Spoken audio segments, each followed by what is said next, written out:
नमस्कार। मैं हूं सुमित। एनटीवी में आपका बहुत बहुत स्वागत है। आज हमारे साथ में है बॉलीवुड के दिग्गज एक्टर कबीर बेदी। बता दूं, अगर बॉलीवुड के टॉप और एवरग्रीन एक्टर्स की अगर बात सामने निकल के आती है तो कबीर बेदी जी का नाम सबसे पहले आता है। और इस महीने इनकी फिल्म बर्लिन और सीरीज तनाव 2 दर्शकों के बीच में आई है। तो ये अपने फिल्मी करियर और अपनी सीरीज को लेकर हमसे खुलकर बात करेंगे। कबीर जी, हमसे जुड़ने के लिए बहुत बहुत धन्यवाद आपका। खुशी मेरी है। धन्यवाद कि आपने बुलाया। यहाँ कर कबीर जी, अच्छा अगर लगा। आपकी जी जी जी बोलिए, क्या कह रहे हैं आप? नहीं नहीं, आप बताइए। आपके अगर परफॉर्मेंस की बात करूं तो वो तो हमेशा, कोई फिल्म हो या सीरीज हो, वो तो माइंड ब्लोइंग रहता ही है।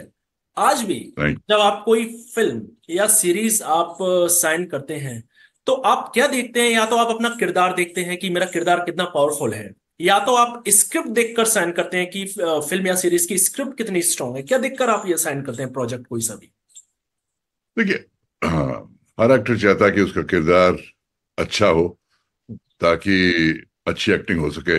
लेकिन कभी कभी हम ऐसी फिल्में करते हैं जिसमें रोल शायद छोटा हो, हम्म। लेकिन फिल्म बहुत अच्छी लगती है। जैसे कि बर्लिन में मेरा रोल सीनों के हिसाब से इतना लंबा नहीं, हम्म। इंपॉर्टेंट रोल है लेकिन सीनों के हिसाब से इतना लंबा नहीं, लेकिन मुझे प्रोजेक्ट बहुत ही अच्छा लगा क्योंकि इसमें एक्टर भी अच्छे थे और स्क्रिप्ट भी कमाल का था। तो मैंने सोचा बेहतर है कि स्क्रिप्ट में शामिल रहूं ताकि लोग मुझे देख सकें और साथ साथ एक अच्छी फिल्म की एसोसिएशन हो जाए।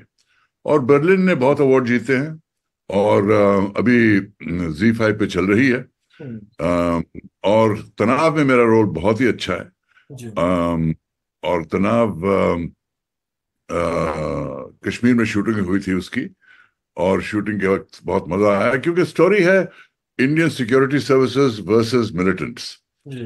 Versus terrorist. तो ये जो कश्मकश सिक्योरिटी सर्विसेज और मिलिटेंट्स के बीच चलती रहती है, इसके बारे में कमाल की स्टोरी है। लेकिन उसमें सिर्फ एक्शन नहीं, एक स्तर पर एक्शन है, दूसरे स्तर पर इमोशन, बहुत इमोशनल स्टोरीज हैं इसमें।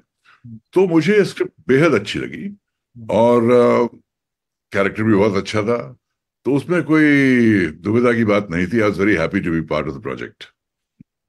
कबीर जी, आज का बॉलीवुड, आज की फिल्म इंडस्ट्री और 80s की फिल्म इंडस्ट्री, उसमें आपको कुछ अंतर दिखाई देता है? क्योंकि 80s के आप, you was one of top actor, तो कुछ अंतर वर्किंग पैटर्न में हो, कास्टिंग में हो, किसी भी चीज में अंतर आपको दिखाई दिया? बहुत सी तब्दीलियां आई हैं, बहुत सी चेंजेस आई हैं। टेक्नोलॉजी ने सब कुछ बदल दिया है। हम्म। आजकल आपके स्पेशल इफेक्ट्स, आपके साउंड रिकॉर्डिंग्स की क्वालिटी, विजुअल क्वालिटी कमाल की है। और साथ साथ इतने मीडियम भी बढ़ गए हैं जिसमें फिल्में देख सकें। अब स्ट्रीमिंग सर्विस भी आ गए हैं, टेलीविजन भी था, थिएटर्स भी थे,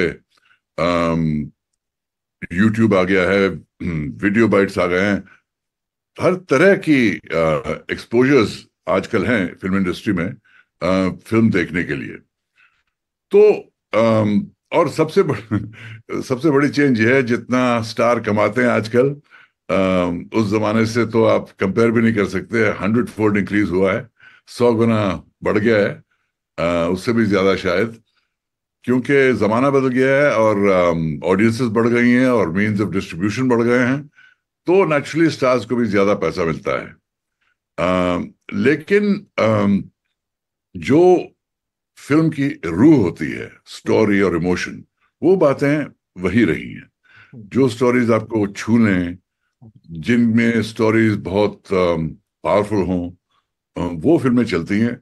चाहे आप जितनी भी टेक्नोलॉजी लगा लीजिए, अगर स्टोरी अच्छी नहीं है, आपको छूती नहीं है, पिक्चर नहीं चलेगी। तो वो बातें वही रहती हैं, लेकिन अम, प्रस्तुत करने का जरिया, बनाने का जरिया, ये सब बदल गया है। पर कबीर जी, कभी ऐसा हुआ है कि आपको किसी फिल्म या सीरीज में किरदार पसंद ना आया हो, आपने वो रिजेक्ट कर दी, बाद में पता चला कि इट वाज, मतलब वो बहुत सुपर हिट हो गया, फिल्म या सीरीज, तो फिर आपको पछतावा ऐसी हुआ वो काश मैं कर लेता? ऐसा कोई है प्रोजेक्ट? पछतावे की बात मैं करता नहीं हूँ क्योंकि आई ऑलवेज लुक फॉरवर्ड। गलतियां हम सब करते हैं। लेकिन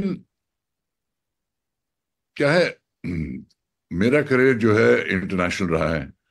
मैं पहला एक्टर था जो बॉलीवुड से लेकर हॉलीवुड गया, वहाँ इस्टेब्लिश हुआ, उसके बाद यूरोप में जाकर स्टार बना। हम्म। तो हर इंडस्ट्री की अपनी टेक्निक होती है, हम्म। और हर इंडस्ट्री में अम, जीतें होती हैं और गलतियां होती हैं। हम्म। हर इंडस्ट्री में ये होता है, यार अगर मैं ये रोल कर लेता तो कितना बेहतर रहता, कितना अच्छा होता। अम, तो but regrets I don't want to talk about. Hmm. Important चीज ये है कि जो हमने किया है, करके दिखाया है, वही रहते हैं, वही इमेजेस रहते हैं दर्शकों के दिमाग में और दिल हम्म। में। हम्म। उनकी बात करें, हम्म। जैसे कि अगर मैंने खून भरी मांग यहाँ की, जी। तो अमेरिका जाके जेम्स बॉन्ड फिल्म भी की, और दुनिया की सबसे popular television series bold and beautiful में भी 1 साल का काम किया मैंने। अम, इटली में सैंडोकान ने मुझे स्टार बना दिया। उसके बाद कई सीरीज रहे इटालियंस के, बल्कि इटली ने मुझे शायद 30-35% मेरा टोटल काम जो है इटली में हुआ है। हम्म। उन्होंने मुझे अपने सबसे बड़ा नागरिक सम्मान, द हाईएस्ट सिविलियन ऑनर, मुझे दिया है, नाइट बना दिया है इटली का। तो अ, दी ये चीजें मैं दिमाग में रखता हूँ, क्या अच्छी चीजें की हैं और आगे जाकर क्या अच्छी चीजें करूंगा। ये चीजें इंपॉर्टेंट है। क्यों, अगर रिग्रेट्स में फंस जाए हम कि हमने ये करना था, अगर ये पिक्चर कर लेते, वो हमारी एनर्जी खा लेते हैं। हर नेगेटिव चीज आपको कम कर देता है, आपकी सोच को, आपके वाइब्रेशंस को, सब कुछ बदल देता है। इसलिए मैं कहता हूं हमेशा नेगेटिव लोगों से दूर रहो, या जितना कम उनके पास रह सको उतना कम रहो। क्योंकि नेगेटिव लोग, जिनकी, जो हमेशा दूसरों की बुराई करते हैं, हमेशा रोते रहते हैं कि अपनी क्या गलतियां थी, वो लोग आपकी एनर्जी खाते हैं। और एनर्जी ऐसी चीज है, उम्र के साथ हमें ये महसूस भी होता है कि एनर्जी, टाइम, चीजें बहुत लिमिटेड हैं। ये नहीं कि वी लिव फॉर एवर। तो जितना भी हम जिए हैं, वो पॉजिटिव चीजों में सोचें, पॉजिटिव एनर्जीज उसमें लाएं, और पॉजिटिव एनर्जीज अपनी तरफ खींचें। उसमें सबसे अच्छी, सबसे बड़ी तसल्ली है। कबीर जी, आपने हॉलीवुड फिल्म्स में भी काम किया, इटली में आप काफी फेमस हैं, तो अभी भी आपको हॉलीवुड फिल्म्स ऑफर होती हैं? आजकल इतनी हॉलीवुड फिल्म नहीं कर रहा हूं मैं, हम्म। लेकिन इस इस जून में मैंने एक इटालियन फिल्म भी की थी। और कुछ ऐसे प्रोग्राम्स हैं जो यहाँ बनते हैं, जो इंटरनेशनल भी होंगे। अभी मैंने हंसल मेहता की गांधी में एक बहुत इंपॉर्टेंट रोल किया था। लंदन में उसकी शूटिंग हुई थी। सीजन 1 अभी खत्म हुआ है। ये बना रहे हैं गांधी की पूरी लाइफ स्टोरी। हम्म। एक फिल्म बनी थी जिसने रिचर्ड एटनबरा ने बनाई थी, ऑन गांधी। हम्म। वो फिल्म बहुत मशहूर हुई, लेकिन वो एक फिल्म थी। गांधी की पूरी कहानी किसी ने आज तक नहीं सुनाई है। हम्म। और हंसल मेहता डायरेक्ट कर रहे हैं, अपलॉज प्रोड्यूस कर रहे हैं, और ये 3 सीजन में गांधी जी की पूरी स्टोरी बताएंगे। हम्म। और ये हिस्टोरिक प्रोजेक्ट जो था, ये दुनिया भर में दिखेगा। हम्म। तो इसमें रोल करना बहुत अहम था मेरे लिए, इम्पोर्टेंट था मेरे लिए।